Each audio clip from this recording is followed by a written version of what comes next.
বিএনপিতে এবার আসন নিয়েও কিন্তু দ্বন্দ্ব তৈরি হয়েছে। অর্থাৎ তাদের যে মিত্র দলগুলো রয়েছে তাদের সাথে কিভাবে আসন ভাগাভাগি করবে এই বিষয়টি নিয়ে ইতিমধ্যে দ্বন্দ্ব স্পষ্ট হয়ে উঠেছে।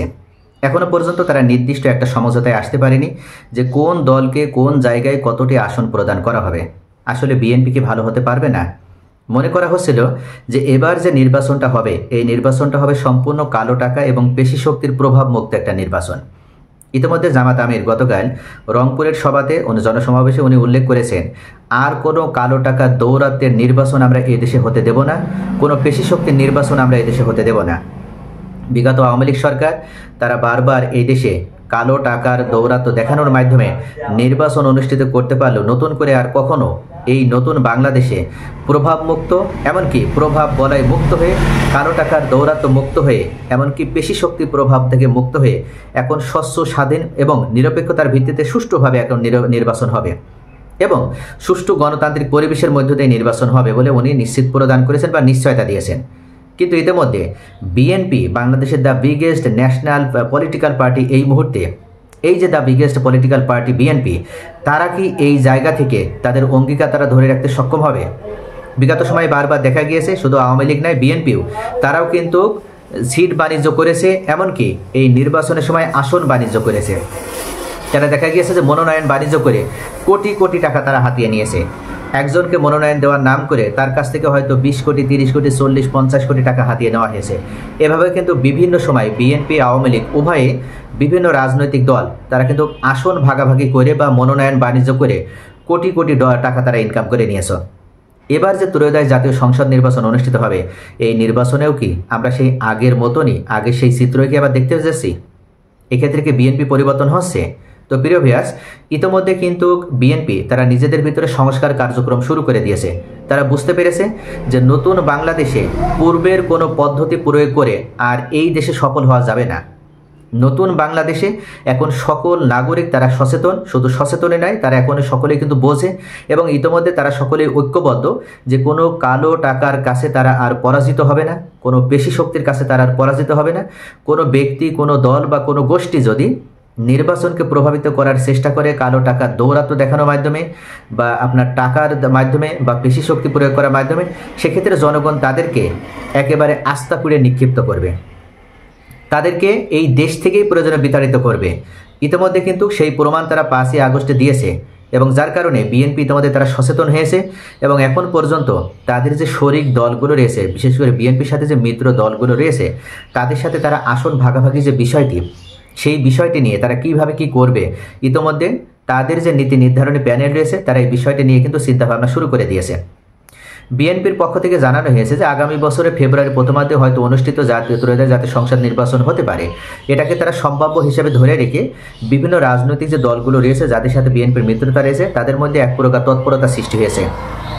বিভিন্ন মনোনয়ন প্রত্যাশীরা তারা কর্মসূচির মাধ্যমে ভোটারদের কাছে যেমন পৌঁছাচ্ছেন, ঠিক তেমনই দলের হাইকমান্ডের সাথেও তারা যোগাযোগ রক্ষা করার মাধ্যমে নিজের মনোনয়নটা নিশ্চিত করার চেষ্টা করছে। এছাড়া বিএনপির সঙ্গে যুগপৎ আন্দোলনে থাকা মিত্র দল ও জোট নেতারাও এখনও আসন নিয়ে অনিশ্চয়তার মধ্যে রয়েছে বলে উল্লেখ করা হয়েছে। তবে বিএনপির লিয়াজো কমিটির মিত্র দলগুলোর ধারাবাহিক বৈঠক আসনে ভাগাভাগির বিষয়টি গুরুত্ব পাচ্ছে। সংশ্লিষ্ট সূত্র থেকে জানা গিয়েছে, সম্প্রতি অনুষ্ঠিত লিয়াজি কমিটির বৈঠকে বিএনপির স্থায়ী কমিটির সদস্য আমির খসরু মাহমুদ চৌধুরী জানান, নির্বাচনের তফসিল ঘোষণার পর আসন ভাগাভাগির বিষয়টি চূড়ান্ত হবে। তিনি বলেন, নির্বাচনের তফসিল ঘোষণার পর আসন ভাগাভাগি প্রক্রিয়া সম্পন্ন হবে। তফসিল ঘোষণার পর সবার সঙ্গে আলোচনার মাধ্যমে এটা আমরা সমাধান করব। আমির খসরু আরও বলেন, যারা রাজপথে আমাদের সঙ্গে ছিল তাদের সঙ্গে আমরা আবারও আলোচনা করছি। শুধু নির্বাচন নয়, 31 দফা ও সংস্কারের বিষয়ে যে ঐক্যমত রয়েছে সেটাও আমরা বাস্তবায়নের জন্য একসঙ্গে কাজ করব। 2014 সালের নির্বাচনে বিএনপি সহ অধিকাংশ রাজনৈতিক দলই বর্জন করে। 2018 সালের নির্বাচনে বিএনপি মিত্রদের জন্য 58টি আসন ছেড়ে দিলেও ভোটের আগের রাতে ও ভোটের দিন সকালে তারা নির্বাচন বর্জনের ঘোষণা দেয়। 2024 সালের নির্বাচনও বিএনপি ও তার মিত্ররা বর্জন করে। তবে মূল বিষয় হচ্ছে 2026-এ যে নির্বাচনটা হতে যাচ্ছে, ইতিমধ্যে অন্তর্বর্তীকালীন সরকারের পক্ষ থেকে বলা হয়েছে যে তারা প্রয়োজনীয় সংস্কার এবং বিচার প্রক্রিয়া সম্পন্ন করতে পারলেই তখন ফেব্রুয়ারি প্রথম সপ্তাহে নির্বাচন দেবে। কিন্তু কত তারিখে দেবে আর আদৌ ফেব্রুয়ারিতে দিবে কিনা এই বিষয়ে কিন্তু তারা নিশ্চয়তা প্রদান করেনি। তবে ইতিমধ্যে বিএনপির পক্ষ থেকে এই যে নির্বাচন নিয়ে কেন্দ্রিক যে আপনার আসন বাণিজ্য বা মনোনয়ন বাণিজ্য, এটা নিয়ে কিন্তু কথা শুরু হয়ে গিয়েছে। অনেকেই বিশেষ করে মাঠ পর্যায়ে তৃণমূল পর্যায়ে যে নেতাকর্মীরা রয়েছে তারা ইতিমধ্যেই যারা আপনার আসন প্রত্যাশী, তারা কিন্তু যা মনোনয়ন প্রত্যাশী তারা কেন্দ্রীয় পর্যায়ে বিভিন্ন নেতাদের সাথে বিভিন্ন হাই কমান্ডের সাথে তারা যোগাযোগ রক্ষা করার চেষ্টা করছে এবং তারা এটা নিশ্চিত হতে চাচ্ছে যে যেভাবেই হোক এই আসনের মনোনয়ন যেন তাকে প্রদান করা হয়। তবে বিএনপি এবার এই জায়গা থেকে তারা বের হয়ে আসতে চাচ্ছে। বিএনপি যদি এই জায়গায় আবার তারা ডুবে থাকে বা আগের মতন যদি তারা ঠিক মনোনয়ন বাণিজ্য করে কোনো অযোগ্য বা কোনো সন্ত্রাসী বা কোনো চাঁদাবাজি কোনো ব্যক্তিকে যদি ইমেজবিহীন অর্থাৎ ক্লিন ইমেজবিহীন কোনো ব্যক্তিকে যদি আবার নির্বাচনে মনোনয়ন দেয়, সেক্ষেত্রে বিএনপির কিন্তু এবার চরম ভরাডুবি হবে। ইতিমধ্যে মাননীয় আপনার ভারপ্রাপ্ত চেয়ারম্যান জনাব তারেক রহমান উনি কিন্তু উল্লেখ করেছেন যে এবারকার নির্বাচন হবে বাংলাদেশের স্বাধীনতার ইতিহাসে এখন পর্যন্ত ৫৪ বছরের ইতিহাসে সবথেকে মারাত্মক এবং সবথেকে পরীক্ষামূলক এবং গুরুত্বপূর্ণ একটা নির্বাচন। তাই এই নির্বাচনে ভুল করার কোনো সুযোগ নেই, এই জন্য বিএনপিও ভুল করতে চায় না। যদি তারা অযোগ্য ব্যক্তিকে বা সন্ত্রাসী বা চাঁদাবাজি কোনো ব্যক্তির হাতে যদি আবার তারা মনোনয়ন দেয়, টাকার বিনিময়ে যদি তারা সিট বিক্রি করে বা মনোনয়ন বিক্রি করে, সেক্ষেত্রে বিএনপির কিন্তু ভরাডুবি হবে এবং জনগণ তাদের থেকে সম্পূর্ণভাবে মুখ ফিরিয়ে নেবে। যার কারণে ইতিমধ্যে দীর্ঘ ১৭ বছর কিন্তু বিএনপি ক্ষমতার স্বাদ পায়নি। এখনো পর্যন্ত হয়তো বছর পর এবার যদি কোনোভাবে বিএনপি বিরোধী শক্তি বিশেষ করে ইসলামী জোট তারা যদি ক্ষমতায় চলে আসতে পারে, সেক্ষেত্রে কিন্তু ইসলামী যে জোট শক্তি তারা যে প্রতিশ্রুতি দিয়েছে ইতিমধ্যে তারা যদি দুর্নীতি মুক্তভাবে দেশে যদি সরকার ক্ষমতা পরিচালনা করতে পারে, তাহলে দেখা যাবে যে যুগের পর যুগ নয় শতাব্দীর পর শতাব্দী পার হয়ে যাবে। তারপরেও কিন্তু আর বিএনপির কখনো ক্ষমতায় আসা হবে না বা ক্ষমতায় তারা আসতে পারবে না।